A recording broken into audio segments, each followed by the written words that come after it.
tous ces coureurs hein, sont à 15 secondes ou moins au général, hormis Mathis Grisel. Donc voilà, ils auront fait vraiment une belle opération en prenant un petit coup d'avance. Tout le monde parlait de Jacob Soderquist. Peut-être que si aujourd'hui tu pointais Jacob ou Noah Hobbs, qui était quand même deuxième au général et qui avait impressionné tout le monde en ce début de Tour de Bretagne, tu t'es fait piéger. Et donc tous ces coureurs-là qui ont voulu prendre un coup d'avance, ils ont fait la bonne opération aujourd'hui. Micky Lambrecht qui lui pense au maillot de leader. Après Mathis Grisel, Aubin Sparfel pense à la victoire d'étape. Attention parce que avec le jeu des bonifications, ça va peser lourd. Ça va peser lourd encore. Il y a beaucoup d'équipes représentées à l'avant. Il en manque forcément. Les grands perdants seront l'équipe du leader ce matin, la CUC Nantes Atlantique. On n'a pas l'équipe Arkea, on n'a pas l'équipe si Decathlon on les a, on n'a pas les Lidl Trek. Donc voilà, on a des grands perdants. Donc on va voir un Tour de Bretagne encore qui nous réserve énormément de spectacles. Mais voilà, ces 8 coureurs là on fait un beau numéro. 9 coureurs, pardon, ont fait un beau numéro. Donc chapeau à eux. Comme toujours, le circuit de Landévent aura fait le tri, aura fait le ménage. Il est difficile. Ça essore un petit peu. C'est la deuxième étape au-dessus des 200 km.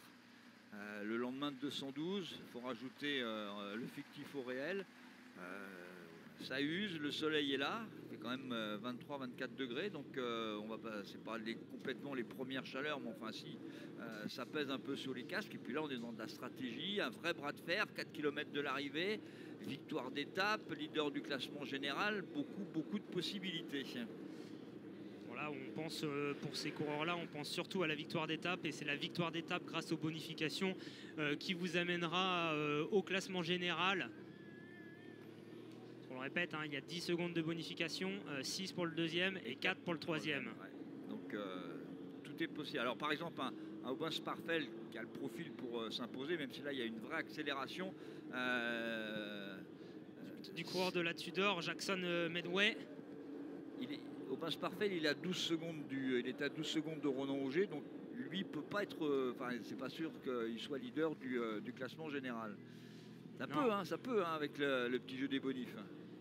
Ouais, on a une belle attaque là du coureur australien Jackson Medway. Félix Horn Christophe qui a réagi tout de suite. Et Mathis Grisel en troisième position. Mathis Grisel, il va pas bouger, il va se laisser non, il prend un petit relais, c'est normal. Il a envie de gagner aujourd'hui. Il a tout bien fait jusqu'à là, Mathis Grisel. Il a été piégé tout à l'heure quand il y avait le groupe de 4. C'est lui qui a redynamité derrière et qui a rattaqué. Il est revenu. Savino met pas un coup de pédale maintenant. Ouais, derrière, ouais. C'est pas loin, c'est pas loin. Ouais, et puis on est à un peu moins, à 2 km 6. En tout cas, une belle position là. Ça appuie fort devant. Coureur australien. Mais il peut buter dans la montée, parce que c'est un grand gabarit. Alors après, on est sur...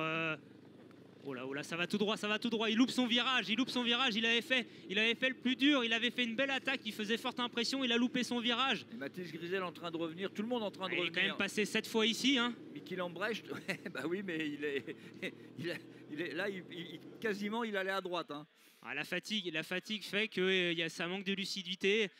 Il n'a pas vu le virage, il est rentré un peu vite. Bon, il n'a pas fait de faute, il n'est pas tombé, mais il a perdu beaucoup de temps et ça rabat toutes les cartes. En train de se regrouper avec Félix Horn Christophe, le Norvégien de la Wanty, Mathis Grisel, c'est Federico Savino pour la Soudal qui ramène le groupe de 5. Ça a fait du bien moralement à tout le monde de le voir faire cette faute. Ouais, et donc, on est un peu... Regardez, il est très fort.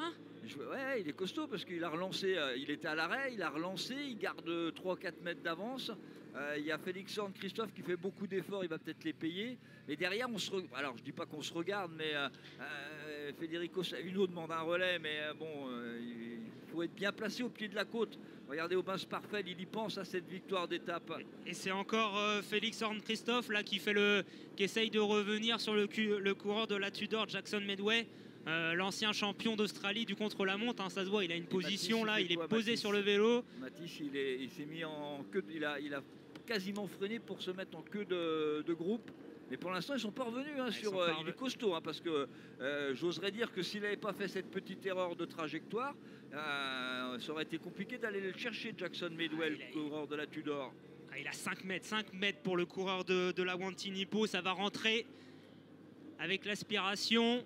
C'est pas fait, hein, il a recreusé un petit peu, hein, mine de rien. Puis on se regarde derrière, regardez, voilà. Derrière c'est fini, ça se jouera entre ces deux coureurs. Faut bien passer le dernier. Un Australien ou un Norvégien?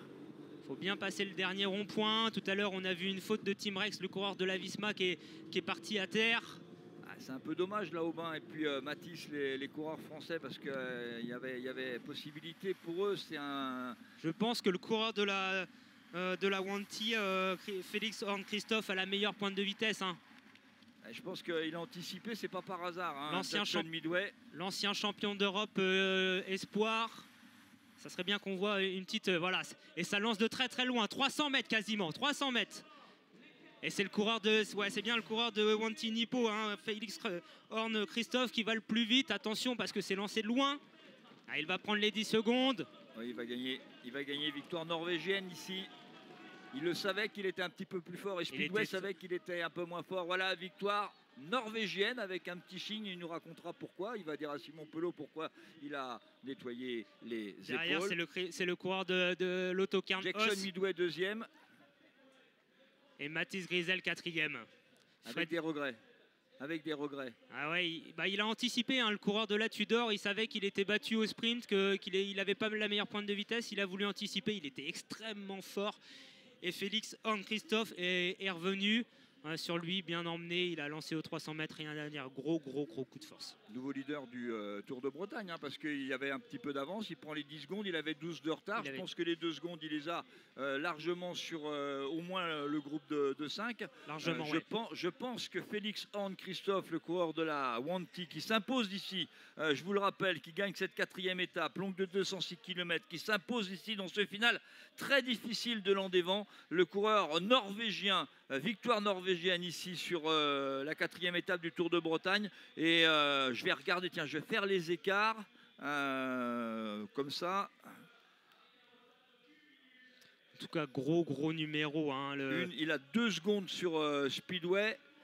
Et pour moi, dommage, ça a coupé un petit peu avant que je vois le troisième. Peut-être 5 secondes. Ouais, il y a 5-6 secondes. Pour moi, d'abord, il gagne, ça c'est clair. Victoire d'étape. La joie, ouais. Je pense que c'est le nouveau leader du Tour de Bretagne. Je pense que Félix Horn Christophe, on l'avait dit, attention à lui.